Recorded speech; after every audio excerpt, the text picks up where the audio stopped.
To be fair, you told me to not research the 90s in Georgia football. Welcome to My Gotta Podcast. I'm Jim Wood. In this episode, my daughter Lily and I review Georgia's 24-20 comeback win over Florida. We talk about our experiences on Saturday and what stood out to us during the game. As always, remember to check out the newly redesigned MyGottaPodcast.com to see our latest merch. And you can follow us on social media at MyGottaPodcast. Finally, if you need help with your website or your online presence, head over to workingwebmedia.com/dogs. Now, let's join the conversation in progress. All right, special guest for the Florida review episode, uh, stepping in for John. So I don't know what the cold open is going to be, but assuming there was one, probably sounded a little different. So this is my youngest Lily, who we talk about on the podcast frequently. Lily, welcome to My Gotta Podcast for the Florida review episode. Thank you, thank you. I'm so glad to be here. I'm so glad that I was spontaneously asked this when I was leaving my house today if I wanted to help review the Florida game. Yes, very short notice. Very short notice. This is how we do things on My Gotta Podcast. We kind of, we fly by the seat of our pants, as they say. So if John was here, I think the way we would have opened is our traditional joke of just as we predicted. Mm. And my point I want to know, John isn't here, so I'm going to give him his flowers because what I wanted to say, John's score prediction for this game was actually 31 to 20. Wait, hold on. Yeah. So his score prediction was 31-20. So what I want to point out to everyone is like, yes, we did not predict the flow of the game to go the way it did, obviously. Like we did not say like Georgia would be losing in the fourth quarter. Not something we predicted. However, if Gunner doesn't take a knee and scores a touchdown, or if Ellis Robinson has a pick six, John would have had the score exactly right because it ended 24-20. Had one more touchdown. John nailed it. So just wanted to call that out. Shout out JP. Love that for him. And hey, I mean, I mean, I think it was a very iconic moment of Gunner taking a knee there. Yes. Where did he get that idea from, I Lily? mean, the Auburn game, he really learned from Kirby yelling at him on the sidelines. 100%. 100%. Didn't want to have the ire of Kirby again. No, Having already experienced it in the Auburn game. and not only was it the right choice, but it was also very funny. So, I think the now also almost as iconic part of Gunner taking the knee is now that we've like gone back and looked at the footage and we see that Oscar Delp took a knee yes, first. Gunner wasn't even the first one to take a knee. It was almost as if Oscar Delp was reminding Gunner to take a knee. Mm. Very true. Very true. Okay, so I wanted to kind of start with that. I guess generally we usually just kind of talk about our Saturdays in general. How was your viewing experience? What did you do to watch the game, Lily? Um, well, I mean, it was kind of cold outside, so Hmm. I watched it from my TV. Um, yeah, it was so fun. We had the three TV Yeah, experience, we had right? it for a brief period before it got a little bit too chilly. I love my three TVs. I have informed some of my friends about it, and they make fun of me a lot for it, but they just don't understand that you need to have three TVs. What would we do if we didn't have all three TVs to watch all these games? You got to have the multi-view Exactly. experience, and especially on a weekend where, as YouTube TV subscribers, Oh no, we didn't have the standard multi-view available we to couldn't. us. We had to do the three unique TVs. So we had the Right. three games going on, but all over the antenna. I Yes. think is generally what we were doing, right? Hmm. Yeah, no ESPN. So I don't know. I guess pro tip for all of you out there who were without um, YouTube TV, always have a backup powered antenna in the attic, and then you can always watch if it's on ABC. Although Yes. not so lucky for the next game because it'll be on ESPN. So we're gonna have to figure that out. We'll see. Okay. So yeah, so we did that. Oh, we stayed up to the end of the game. We had the fire going. Yeah. We had the fire Nice and going. cozy. We had bean dip. You had your wings. I had chicken wings. They were Okay. burnt, but you can't always have the best chicken wings. I didn't make them myself. So. Yeah, no. Okay. Okay, my bad. Next time I'll have to make them myself. Okay, so what for the game itself, how I don't know, this was probably I want to say this is maybe the closest Georgia Florida game that you've Yes. watched, right? I would definitely have to agree with that one because I remember last year being so stressed out about the Georgia Florida game, and now looking back at it compared to this year, it was nowhere near as anxious. Yeah. Yeah. This is with these young Georgia fans like Yes. you. You don't have the like we used to lose every game to I these don't guys. remember this. I wasn't alive, actually. And if I was alive, I definitely was not watching football.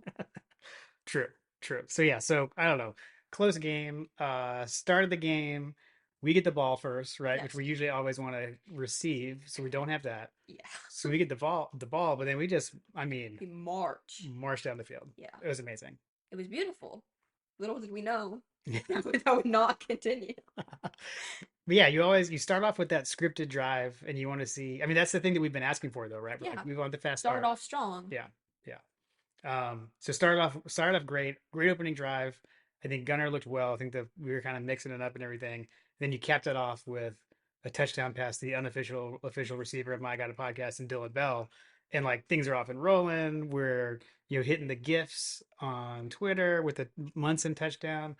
We got the Dylan Bell beating his chest, and it felt really good. And then things kind of take a bit of a turn, I guess you would say. Yeah.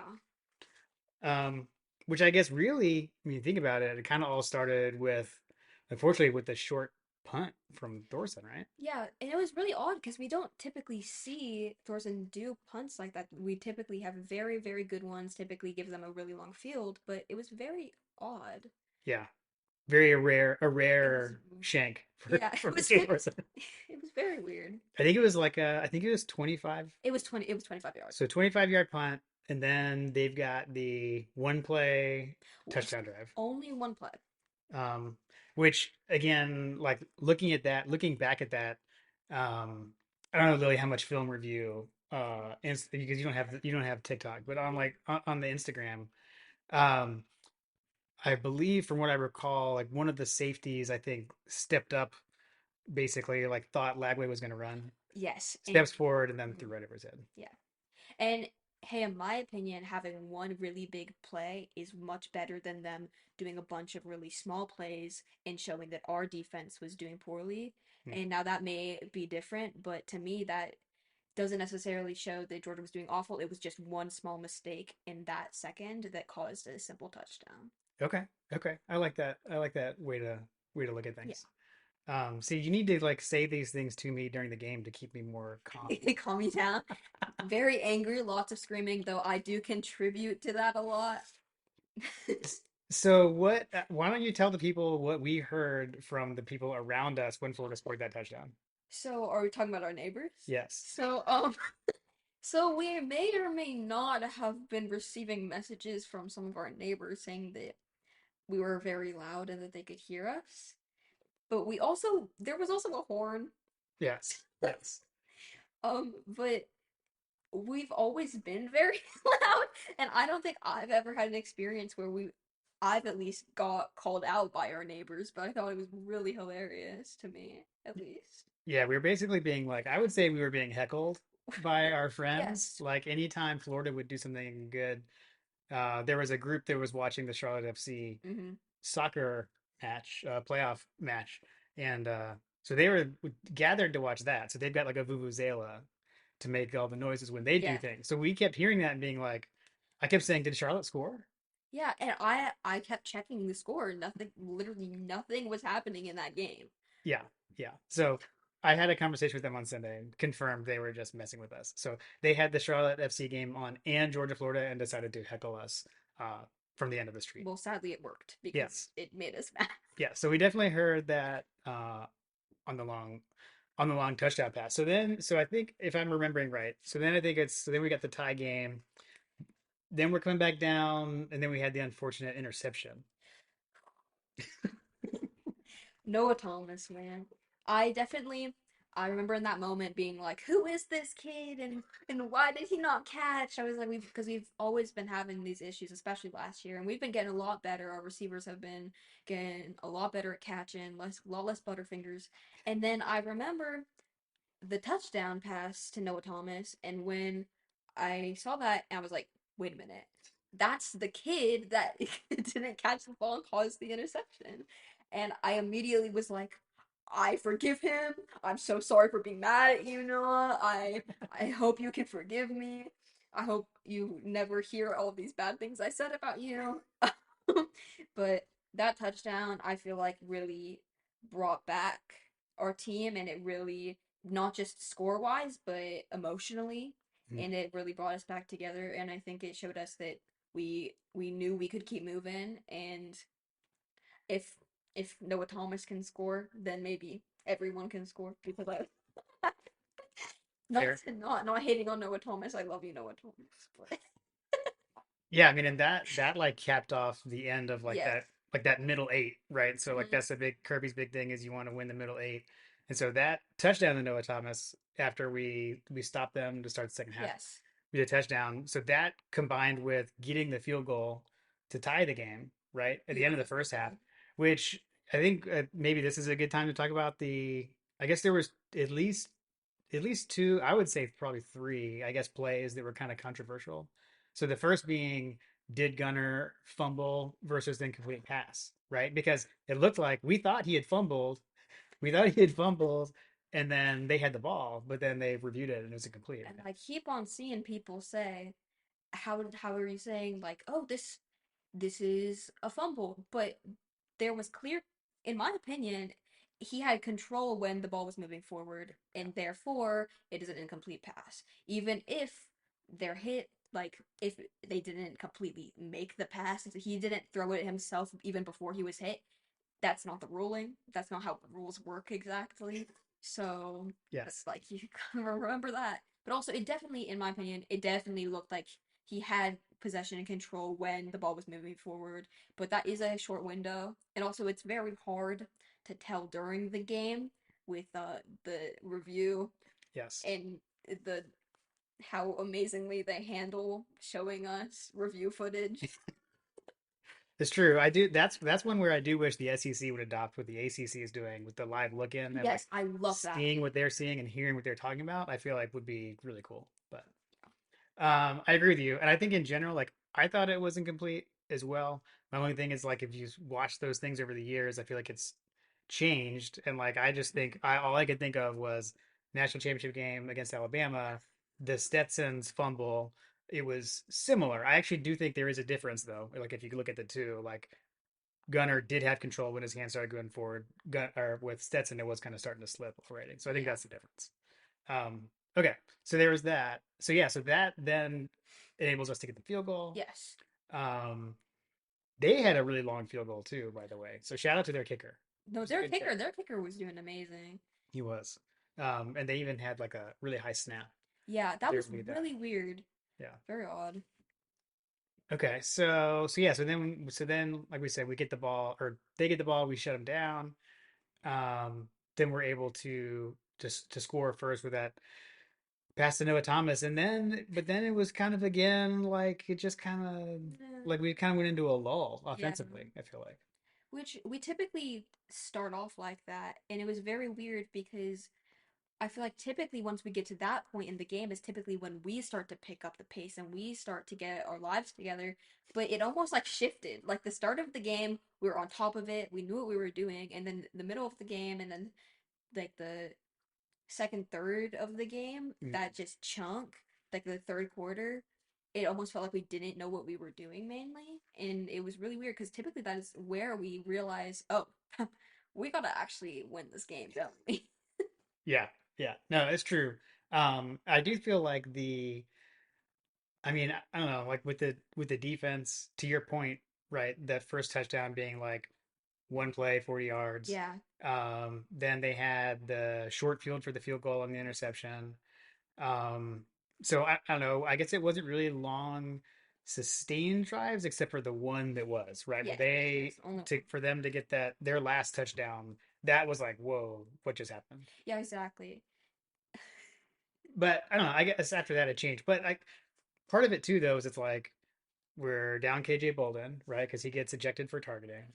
So you got that. We were already down Kyron Jones. So we've got guys in there in the secondary I playing. had no clue who like half the people were. Actually, I don't even know that we talked about this. Do you even know who number two, who was playing safety, who that is? Um, if I went over to the kitchen counter and I grabbed my paper that gave me all the names of the players, I would know. Fair enough. Fair enough. Let me say this. He's number two. There's another player on our team who was a number one less than his, and that's his brother. It's Branch. So that's actually Zachariah Branch's Zachary Branch. Well, if you brother. had Yeah. told me that his last name was Branch, I would have remembered. But I sometimes I just forget numbers. It's all good. That's all good. So yeah, so you got Zion Branch really playing his first like meaningful playing time, and I mean, I think he did pretty good. Yeah, I think he did definitely, pretty good. especially for first time and in such an area, in such an environment, being in Florida Stadium for your first like real game, putting in a huge amount of effort. He did amazing. Yeah, yeah. He really did. I mean, he made some big plays, made some big tackles. Yes. So he played well, and then I mean, I think C.J. Allen just continues. CJ Allen, I swear I said it once and I'll say it again. He was our team for a good chunk of that game. He appeared and I would be like, oh, there he is again, CJ Allen. I think to me the play when it was like DJ Lagway was running like did like the zone read. Hmm. He's running to the left, and watching on TV, I was like, oh no, like He's going. He's going. he's gonna score. Yeah. And then CJ CJ Allen Allen, appeared out of nowhere. he comes in there and just like dives in there and takes him down. And it was like to me, I think what I texted in my text thread with like John and Hunter was like, I mean, that was like a Roquan Smith, like N'Kobe Dean type play, right? Where you've got our inside linebacker is like really like taking over and Yeah. tracking those guys down. And I typically get scared when there's just one guy from Georgia trying to make a tackle because we we miss quite a bit. But genuinely, I think CJ Allen just immediately when I saw that he was the one who made it, I was like, yeah, yeah, I see. It's CJ Allen. I have so much faith in him. Sounds right. Sounds right. I do too. I do too. Um, I skipped something. I was looking at we have a few notes. The one thing I meant to talk about Don't expose us. when we talk about, yeah, nothing to see right here. When the Noah Thomas touchdown that he scored. Hmm. I know we've got some people out there that are like the Bobo haters, right? They don't like the Bobo. I love you, Bobo. Run the dang ball, Bobo. But the play design Noah Thomas's touchdown was so good because you've got like how many times do we run that play where Zachariah Brands just kind of like runs out in the flat, right? And we just throw it to him immediately, and then he does his jump stop, Yeah, and like zigzags everywhere. So like that play, that's basically what it looked like was going to happen. exactly. It was such an amazing fake because everybody always immediately sees Branch on the field and they're like, oh, short pass to Branch. But that definitely did not happen. And us deciding to make that choice, and it was an amazing fake play because it looked so genuinely real. Yeah. Yeah, it was well set up, right? Yes, That's the kind of thing where it's like you're setting it up all game, you're setting up, and then finally this one time they're expecting Thomas to block, yeah, right, for Branch, and then he just he runs just right runs. by him, and he was wide open. It was beautiful. Exactly. Yeah, so that was a cool play. That was a cool play. Um, I guess so. There was that. There was I guess the other controversial play that I feel like went against us would be the did DJ Lagway fumble or not? Because like remember when he's like stretching out with the ball and they said he was down and like I feel like the ball was coming loose. So I remember this very well. I remember they kept on freezing the frames and stuff. And that's the thing is you can't freeze the final frame right when it's hitting the ground because from what I could see was it hit his hand, he was holding it, it fell out, and then when his hand was going to the ground and when the ball was hitting the ground, his hand remade contact with the ball. Yeah, So there was a brief moment where he dropped it and yeah. you can't it that's not how that works. That's how I saw it too. That's how I saw it too. So there was maybe this is to remind the Florida fans who are all upset about the other play I'm about to get to, right? So then you got the play where and shoot, I don't even remember what down it was. No. It was, but when they've got the long pass play where I mean, my one question is, I kind of need to go back and look and try to figure out how that guy was so open, I have um, no clue. for one thing. But so I'm presume I'm guessing. My guess is again, we thought Got lost. Lagway was running Yeah. maybe and kind of started sneaking up to try to tackle him. Also, he was really far downfield, so maybe they thought he Yeah. couldn't throw it that far. And I guess That's a huge possibility. They might have, especially with his interceptions that he was throwing earlier in the season, the amount.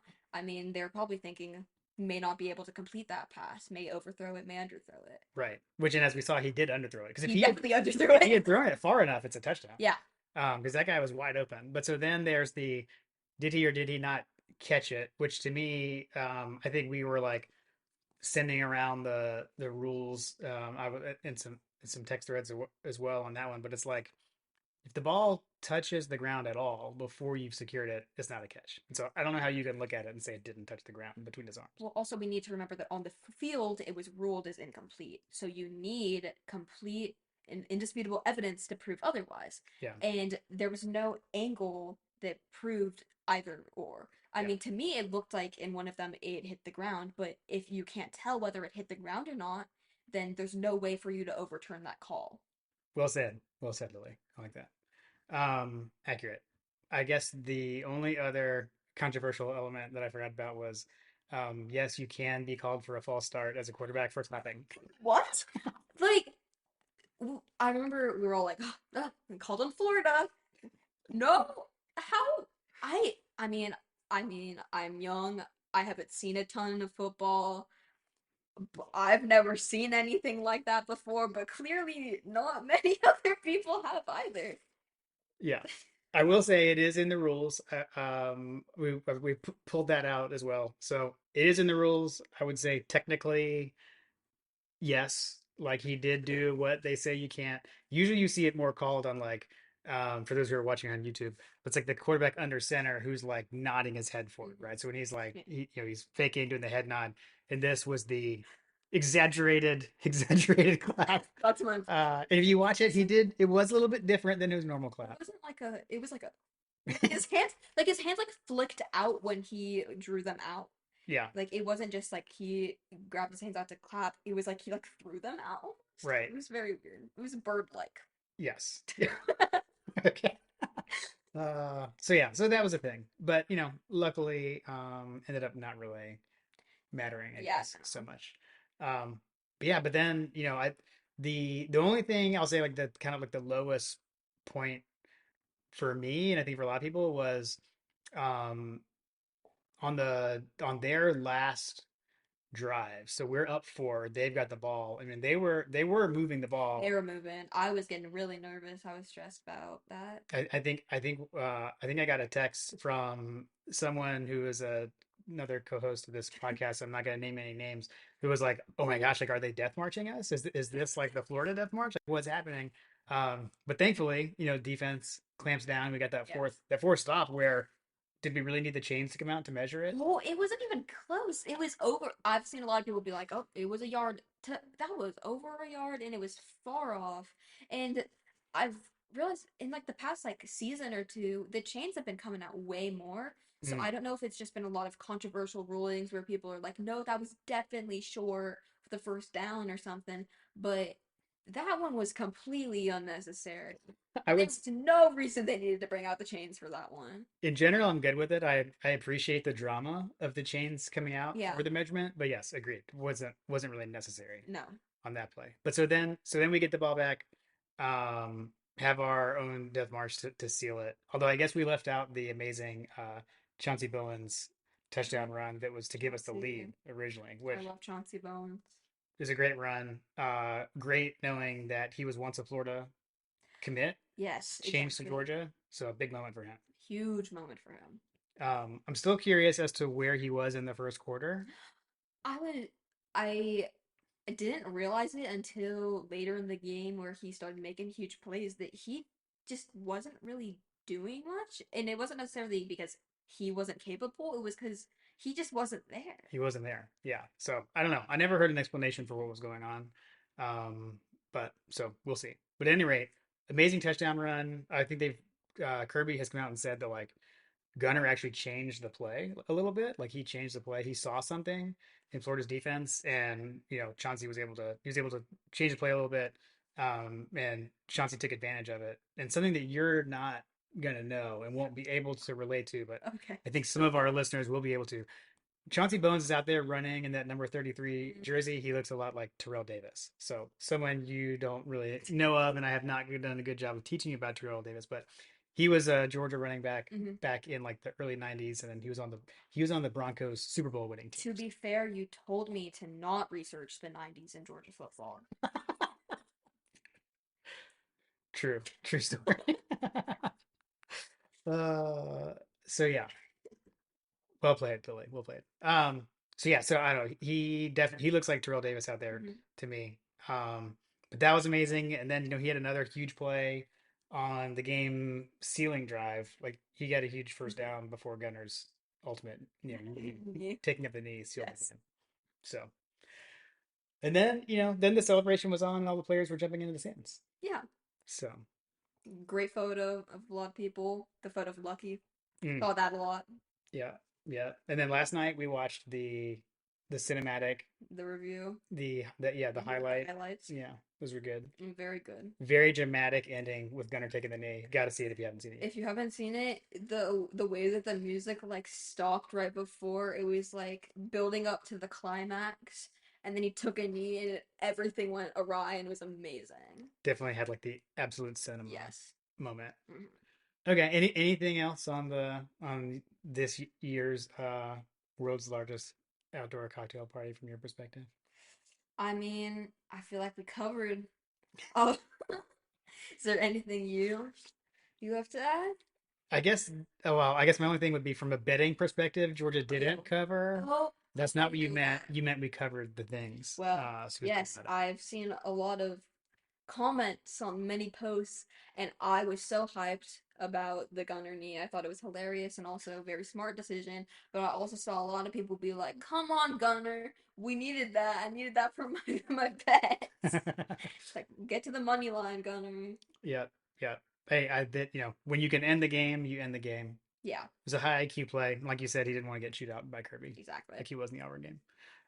Okay, why don't we do a quick rundown with coaches over unders? So quick update there. I slightly did better slightly than John. I went 5-3. He went 3-5. So I've got a slight lead on the over unders. John crushed me in the pick'em games. He went 3-1. I went 1-3. Horrible week for me. Not even picking up against the spread, just picking straight up. I went 1-3 on the Oh, on the four games that were given to us. So shout out Coach Trillbill. Thank you as always for doing those, sitting them in and tracking them for us. Always a good time. Thank you, buddy. All right, so after the Georgia game ended, we didn't have the ESPN, but we were still able to watch a little bit of football. What was the rest of your just day in general? How are you feeling about the college football Saturday?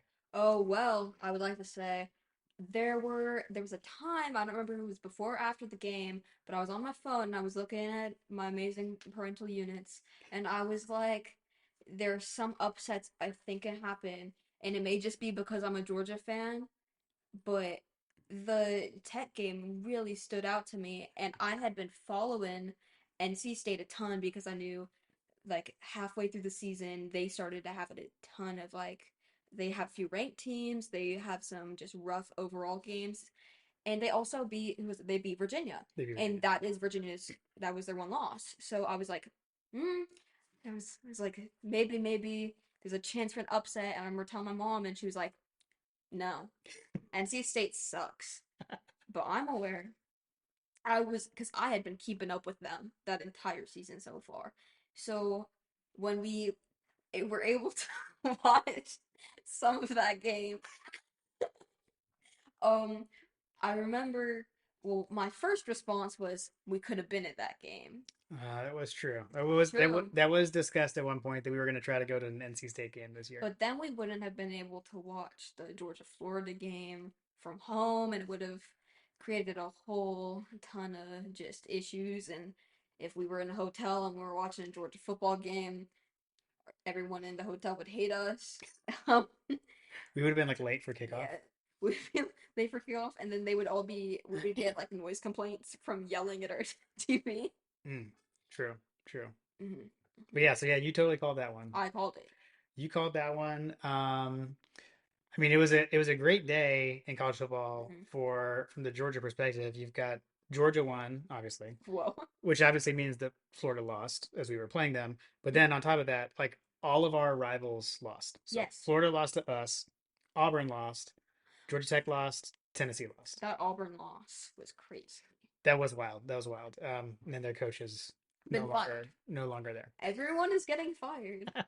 I mean, do whatever you think will help you win a championship. Yeah, yeah, for sure, for sure. Um, well, I don't know. Yeah, That's probably about it for the weekend. What? yeah. What? There's something else. I would like to say though, I talked about this. I talked about this when I got home from I saw so I watched the iconic movie Back to the Future today. Love that movie, but I got home and I went upstairs to play some college football 25 because college football. And I opened it up, and the last thing I was on was like the Georgia page, apparently. And it pulled up and it said Beck. And I had the biggest jump scare of my entire life. I was like, it gave me flashbacks to Mm. all the interceptions and all the trauma it caused me. I guess we skipped right over that of the Miami SMU game, which that was one of those ones where we hadn't figured out how to watch games yet, so we missed that one with the whole YouTube TV thing. But Hmm. I think you kind of called that one too. Yeah, I also said that. I was trying to think. Oh, so I'll now relay to everyone what I texted some of my friends, and I don't think I told you that I texted them first, but I'm going to tell it anyways. Um, we were sitting there, we were just kind of like reminiscing Mhm. over, beating Florida, and out of nowhere, I was like, because Zachariah Branch, like huge game, right, with Yes. 10 catches, 100 something yards, um, and so I said to you, I said, man, I was like, Zachariah Branch is worth every penny that we're Yes. paying him Hmm. in NIL money. And do you remember what you said to me? I don't remember what I said, but You you're said bringing it up at something good. like unprompted, you said, well, you know who's not worth every penny? It's not worth every penny. Carson Beck. Mm, I will admit that. And also, there's that moment where you're talking about how Gunner was able to change the plays, Mm, and it's the fact that we trust him enough to make those choices, and he does well at that too. He's very smart. He's a very nice guy, as we know. From um, that's a true story. True story. we have met him. Very sweet man. Love Gunner. But it's the fact that Gunner was allowed to do these, and that Beck, well, we all know what he said. Yeah, I mean, according to what he told TV, we did never let him. We never let him do anything. He Like, couldn't make any choices for himself. not allowed to change the plays. Sorry, Beck. But Gunner obviously is. Definitely can. Uh, cool. Okay. Well, I don't know. Was that it? I think I think that probably covers it. Yeah. Okay. All right. Well, thank you for valiantly Well, standing yeah. in when John wasn't available. And I told him that, you were going to be able to come in and do the podcast, so appreciate it. Yeah. I have one final closing statement. Oh, okay. I would like to just relay this to all those Georgia fans out there that go to the games. Um, it's what's that coming down the track? The amount of times that I've been in the stadium where I was at every game this year so far, except for the Bama game. So I'm undefeated at home actually.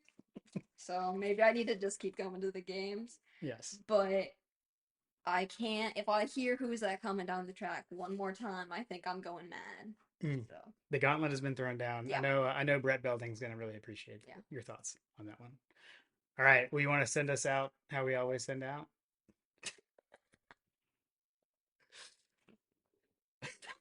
See, see, this is what happens when you know that your daughter doesn't listen to the podcast. I used to listen to it at half speed. Well, oh, that's true. You used to like to listen at half speed, and then It at was like funny. at like three times speed to either have us sound like we were talking Chipmunks. super slow or like chipmunks. So yeah, true. No, I'll start us off, and then you can just reciprocate. We'll be back. Um, I'll be back. I think I'll be back for preview Mississippi State later this week, and so we will see y'all then. And go dogs. Go dogs.